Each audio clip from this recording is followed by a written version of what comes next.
დარწმუნებული ხარ, რომ რეალობა ის არის, რასაც ხედავ. რეალობა მრავალშრიანია და ზოგჯერ ყველაზე მნიშვნელოვანი ისაა, რაც ზედაპირზე არ ჩანს.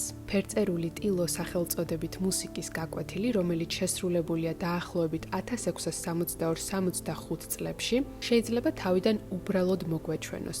ახალგაზრდა ქალი ვირჯინალზე უკრავს, ხოლო მამაკაცი ტკბილ ჰანგებს სიმღერით ყვება, მაგრამ შემდეგ ჩნდება ის, რაც ვერმეერს ახასიათებდა, დეტალებში დამალული ქვეტექსტი. კომპოზიცია გამოირჩევა პერსპექტივის მკაცრი და გააზრებული გამოყენებით, რასაც მაყურებლის თვალი ოთახის უკანა ნაწილისკენ მიჰყავს, იქ სადაც ფიგურები არიან განთავსებული. ვირჯინალის თავზე დაკიდებული სარკე ერთი შეხედვით ქალის სახეს ირეკლავს, თუმცა ეს სახე ბევრად მეტს ამბობს მთლიან სიუჟეტზე. მისი თავი მამაკაცისკენ არის მიმართული. გარეგნულად ქალი კონცენტრირებულია დაკვრაზე. მისი გონება მუსიკაზეა მიმართული, მაგრამ სარკე გვიჩვენებს მის გულს, რომელიც მამაკაცისკენ არის მიპყრობილი. ეს პატარა დეტალი რადიკალურად ცვლის მთელ სცენას. თითქოს ეს უბრალოდ გაკვეთილი არაა. თითქოს ქალსა და მასწავლებელს შორის უმეტყველო მზერა და გრძნობაა. სარკეს სურათის ამბის მთხრობელად გვევლინება. ვირჯინალის თავსახურზე ამოტვიფრული ლათინური წარწერა ითარგმნება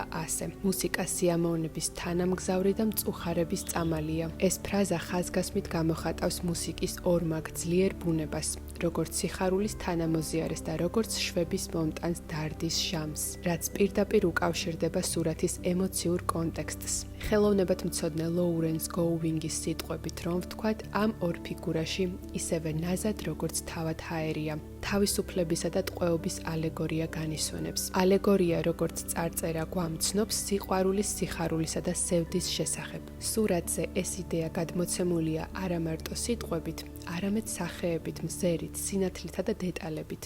ყველაფერი ერთად ქმნის ამბავს, სადაც მუსიკა არა მხოლოდ ბგერათა წყობაა, არამედ ემოციური ხიდია ადამიანებს შორის.